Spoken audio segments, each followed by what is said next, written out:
now shift focus to the other election-bound state, because here all of the seats are now going up to votes in the first phase of election itself, and that is Tamil Nadu. The stage which is set for a high-stakes battle, the battle for Tamil Nadu that begins right from the corridors of power in Chennai to the heartland districts. Every vote will count and every seat will matter. Why? Because the ruling DMK is eyeing a rare back-to-back victory, while the AIADMK-led alliance is gearing up for a fierce comeback, and it is determined to unseat Chief Minister Stalin. The BJP, through AIADMK, is also pushing hard to expand its footprint in the state where it has long sought a breakthrough, and is adding to a new twist in this high-stakes contest is the wild card. Is Vijay making his political debut as far as his party, the TVK, is concerned, hoping to disrupt decades of two-party dominance. And millions are now preparing to cast their vote. One question, however, looms large. Who will win the trust of the Makkal? So let's, in the meantime, get you and talk about the main players in the Tamil Nadu elections. Of course, there is the DMK, and as far as the ruling party seeking a second consecutive term with MK Stalin as CM. Then we are looking at Edappadi Palaniswamy, and also when it comes to the BJP alliance there, the AIADMK-led NDA, the main opposition bloc that is aiming for a comeback, and BJP also now pushing to expand its footprint in the state. TVK now being the new entrant, looking to disrupt the two-party dominance, and this seems to be the very factor here. As Pratibha, good morning. We are looking at a three-cornered contest in Chennai, at least where you are reporting from. And of course, this is something where TVK's Vijay has also decided that he will be contesting from at least 2 seats. Absolutely. Vanakkam, Amita. It's a bright morning in Chennai. Across Tamil Nadu, people are gearing up to cast their vote. Just about 45 minutes to go for the voting to begin. 5.67 voters are going to seal the fate of all the political leaders. We are at the Stella Maris College. This is a VIP booth, so to speak, because this was the booth where once upon a time Jayalalitha would also cast her vote at about 7:30. We are also expecting superstar Rajinikanth to also cast his vote. But like you mentioned, it is a very, very crucial day for Tamil Nadu after a very intense campaigning that we've seen over the last 1 month. Very acerbic campaign that we have been seeing. Today, the voters will decide the fate on who they want to see in the government. We're seeing preparations that are already in place. The EC officials have already arrived here, and voters are also expected to come in. Tamil Nadu sees a very high voter turnout, Amita. About 74% was a voter turnout across Tamil Nadu in 2021. Assembly elections. Chennai, of course, trailing, but it still sees quite a big turnout at over 60%. Now, with the SIR, it is expected that the voter turnout could be much bigger. So preparations in place here. The EC officials have already arrived there. The voters are also expected to arrive in just a short while from now at 7 a.m. when the voting begins, and they will be sealing the fate of all the political leaders. Like you mentioned, it has been quite a campaign, and it will be interesting to see whether it's going to be continuity in Tamil Nadu, or is it going to be a change that people are looking for. Traditionally, we've seen a two-cornered contest in Tamil Nadu, but now that has changed completely because this time around you have Vijay as well, who has entered the contest. It has shaped up to be a three-cornered contest in Tamil Nadu. How is it going to play out, with the crowds that we've seen at the rallies? Are we going to continue seeing that also convert into votes? Will be the biggest factor to watch this time around, Amita, because, the political parties have also spoken about how for decades together we've only seen a fight between the Dravidian parties here. Yes. The alliances have also played a very crucial part here. How different is it going to be this time will be very, very interesting to see. Very layered fight that we've seen in Tamil Nadu. Yes. And in a short while from now, the voters will come out and, of course, cast their ballot and decide who they want to govern Tamil Nadu for the next 5 years. Well, no wonder it is called the Festival of Democracy, and this is something that it is going to be celebrated in at least 2 states today. What we are now looking at when the people will be coming out to cast their franchise. And as Pratibha has been pointing out, let's do a quick check of how the elections in the political parties fared back in 2021. So how the trends were looking like, how the numbers were looking like. As far as the seat share is concerned, the 2025 results for the DMK and the Alliance 159 garnering around a 45.7% of the vote share, with the AIADMK plus getting around 75%, which is around approximately 40%. So there has been a close contest as far as in 2021 is concerned. Now, will this change significantly? Because what we have seen is been last-minute efforts video messages, penning open letters, and that seems to be the very factor that all of the political parties in the fray, one making a political debut, now seems to be fighting for their, when it comes to their position, and of course, when it comes to serving the people of Tamil Nadu. So Dharani, we have seen that as far as the election campaign has been concerned, MK Stalin, putting out this video message, when it comes to Vijay, open letter that he has given to the people. He's thanked them for their love. Of course, there is a lot of fan following for Vijay as well. But AIADMK, led by BJP, as far as the alliance is concerned, will it able to fare better this time in Tamil Nadu?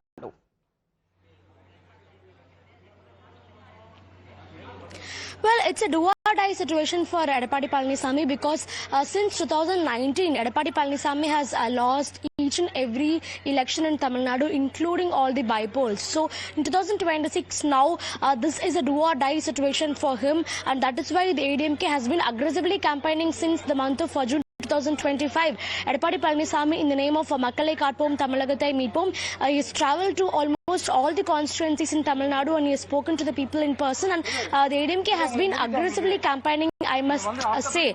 But as far as traditional ADMK voters are concerned, of course, even in rural areas at the moment, there are people who vote for the two-leaf symbol, and they've been doing it for decades now. But there is also another faction which feels that after MGR and Jayalalitha, ADMK has lost its true sense, and Edappadi Palanisamy, for many people, he is not being able to be equated with J. Jayalalitha and MGR, and this particular faction, they may move towards DMK or Vijay Tamilaka Vetri Kalagam this time. But despite all these challenges, it remains to be seen whether Edappadi Palanisamy led NDA is able to crack the winning formula or not. And talking about the BJP specifically, this time the BJP has got 27 seats as part of the NDA alliance in Tamil Nadu. So between 2021 and 2026, the BJP only had 4 MLAs in Tamil Nadu Assembly, and this time they are very determined that they want to increase this to a 2-digit number. So they've also been campaigning aggressively along with the ADMK across Tamil Nadu, and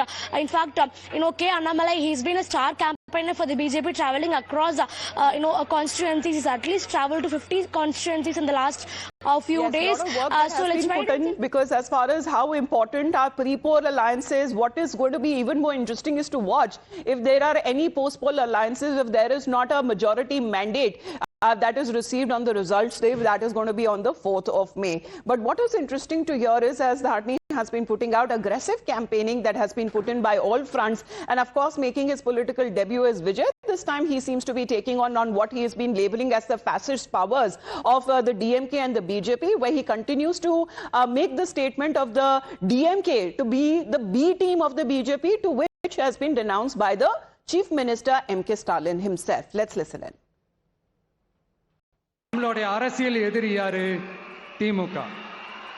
நம்மளுடைய கொள்கை எதிரி யாரு? பாஜக.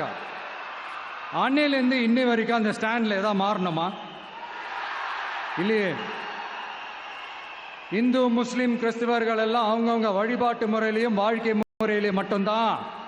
ஆனா தமிழ்நாடுன்னு வந்துட்டா, ஒற்றுமையை காட்டணும்னு வந்துட்டா, நம்ம கிட்ட யாரும் வாலாட்டவே முடியாது. நம்மளோட நல்லிணக்கத்தை யாரும் நாசம் பண்ணவே முடியாது. சொன்னமா இல்லையா? EPS உடனே கடுமையாக பேசுறதில்ல. ஒரு எதிர்கட்சி தலைவராக இருக்கிறதுனால கேள்விகள் கேட்கும் போது, சில பிரச்சனைகள் சொல்லும் போது அதுக்கு தகுந்த பதில் தான் சொல்லிட்டு இருக்கேன். நான் கடுமையாகவும் விமர்சனம் எல்லாத்தையும் பேசுறதில்ல. இப்போ அதே மாதிரி நீங்க கேட்குற விஜயை பத்தி கேட்குறீங்க.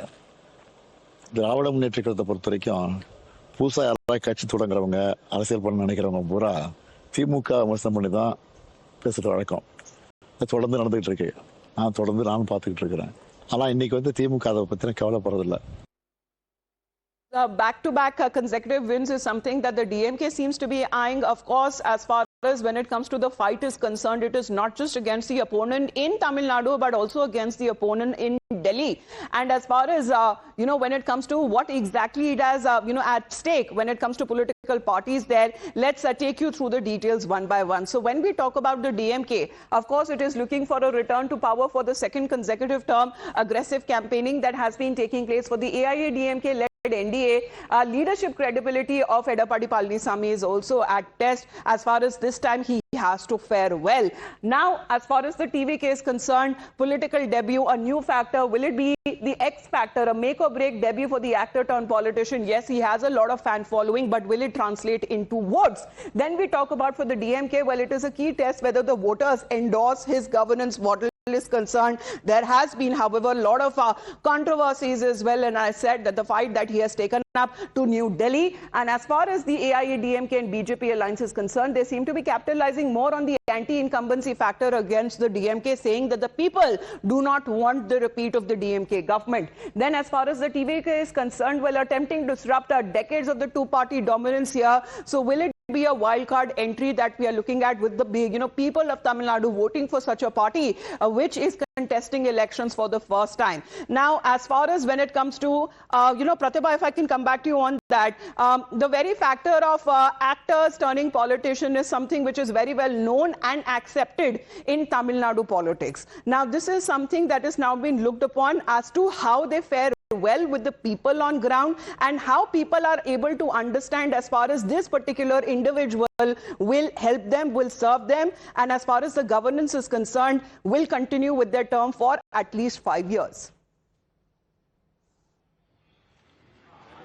Absolutely, Amita. Cinema and politics has been intertwined in Tamil Nadu for decades together. It's not new in Tamil Nadu. And we have seen a new entrant here, a new political force that he has become over the last few weeks, Vijay, who is also contesting from 2 seats. It's going to be very interesting to see how this plays out. Yes, in the recent times, there have been other actors as well who have taken a political plunge from Vijay Kant to Rajnikant, also wanting to float a political party, but he didn't finally take the political plunge completely. We also had Kamal Haasan, who contested the elections but could not win. So we've seen multiple actors in the recent times and they've not really had any success. But in Tamil Nadu previously, from Jayalalitha, from MGR's time, we've seen that cinema and politics has always been intertwined. And this time, is the Vijay factor going to be very different? Is going to be interesting to see. We've seen huge crowds, no doubt, in his rallies. Is that actually going to convert to votes or not is going to be very interesting to see.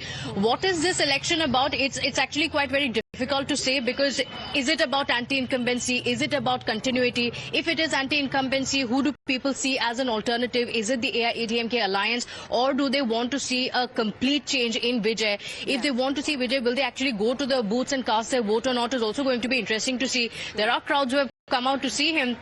Are they there just to see the actor? Are they actually going to the polling booths to cast their vote? Especially considering that it's not a political force in itself. It does not have any ground presence at TVK. Can it actually convert this popularity into actual votes for the party or not will be very, very interesting to see. Alliances also play a very important role. Amita, the Vijay factor, anti-incumbency, all of these are going to be actors very, very important. What plays out the most as far as the factors that will be dominating in the elections here in Tamil Nadu, and in about half an hour from now we'll actually see the long queues, which is now expected because it is hot. It's right in the middle or at the end of April, and of course we are expecting when it comes to the queues that will only grow longer and bigger both in West Bengal and Tamil Nadu when people come out to cast their franchise. Thanking our reporters there in the meantime as we head into a very short break. You're watching Times Now, which is India's election news headquarters.